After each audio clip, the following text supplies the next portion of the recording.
আপনি আগে যে ঠিকানায় থাকতেন সেই ঠিকানায় আপনি এখন বসবাস করেন না। আপনার রাজ্য, আপনার জেলা সমস্তটাই বদলে গেছে, কিন্তু আপনি ২০০২ সালের ভোটার লিস্টের ভোটার রোলে ছিলেন।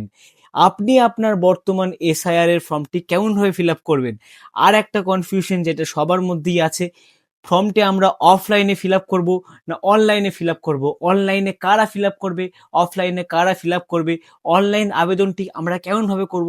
এই সব কিছু নিয়ে বিস্তারিত তথ্য আমি এই ভিডিওর মাধ্যমে আপনাদেরকে দিতে চলেছি। তো ভিডিওটি শুরু করার আগে নমস্কার, আমি ধ্রুব। আপনারা দেখছেন ধ্রুব টক্স। আর এই চ্যানেল থেকে এরকমই ইনফরমেটিভ ভিডিও প্রথম নোটিফিকেশনটি আপনি পেতে অবশ্যই আমার চ্যানেলটিকে সাবস্ক্রাইব করুন, ভিডিওটিকে লাইক করুন। আপনার একটি সাবস্ক্রাইব আমার পরবর্তী ভিডিও বানাতে অনেকটা সাহস যোগায়। তো চলুন শুরু করি। তো অনলাইন আর অফলাইন এই দুটো মেথডেই কিন্তু আপনার এসআইআর এর অ্যাপ্লিকেশন আপনি করতে পারবেন, কিন্তু কারা অনলাইনে অ্যাপ্লিকেশন করবে, কারা অফলাইনে এসআইআর এর অ্যাপ্লিকেশন করবে, পুরোটাই এই ভিডিওতে আমি জলের মতো বুঝিয়ে দেবো। ভিডিওটি শেষ পর্যন্ত দেখুন, স্কিপ করলে হয়তো আপনি কিছুই বুঝতে পারবেন না। তো ধরুন অফলাইন ফর্ম ফিল আপের ক্ষেত্রে আপনি বাড়িতে আছেন, বাড়িতে হয়তো বিএলওরা আপনার দুটো ফর্ম এসআইআর এর ফিল আপ করার জন্য আপনার বাড়িতে দিয়ে গেছে, যেটার মধ্যে একটা আপনার কাছে রাখতে হবে আর একটা জমা দিতে হবে। সেখানে কিন্তু অবশ্যই বিএলওর সাইন থাকতে হবে। এবার যদি আপনি বাড়িতে থাকেন, অবশ্যই আপনি অনলাইনে ফর্ম ফিল আপটাকে অ্যাভয়েড করে অফলাইনেই কিন্তু ফর্ম ফিল আপটা করবেন, সেটা আপনার জন্যই ভালো। এবার ধরুন আপনার কাছে ডকুমেন্ট আছে, কিন্তু আপনারা সপরিবারে বাইরে আছেন, আপনারা এসআইআর এই প্রক্রিয়া চলাকালীন কিন্তু বাড়ি আসতে পারছেন না।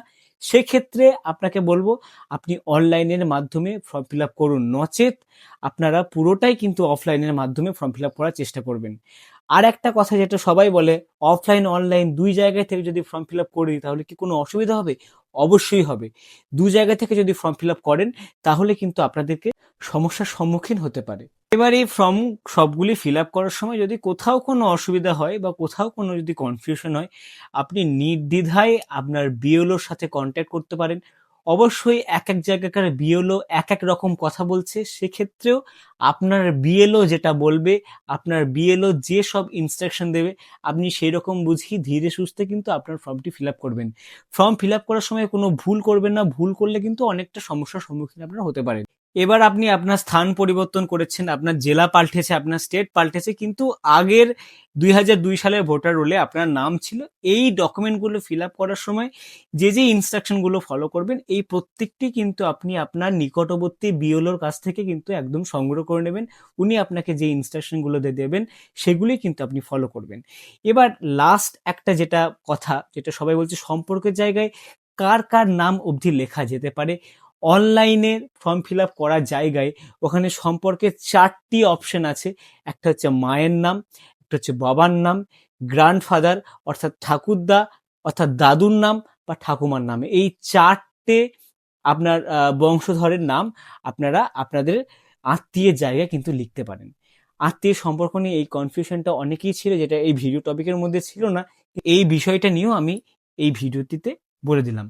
অবশ্যই যদি আমার এই ভিডিওটি ইনফরমেটিভ একটু হলেও মনে হয় বা এরকম ইনফরমেটিভ ভিডিও পেতে অবশ্যই আবারও বলবো চ্যানেলটিকে সাবস্ক্রাইব করুন, পাশে থাকুন, ভিডিওটিকে একটু লাইক করুন।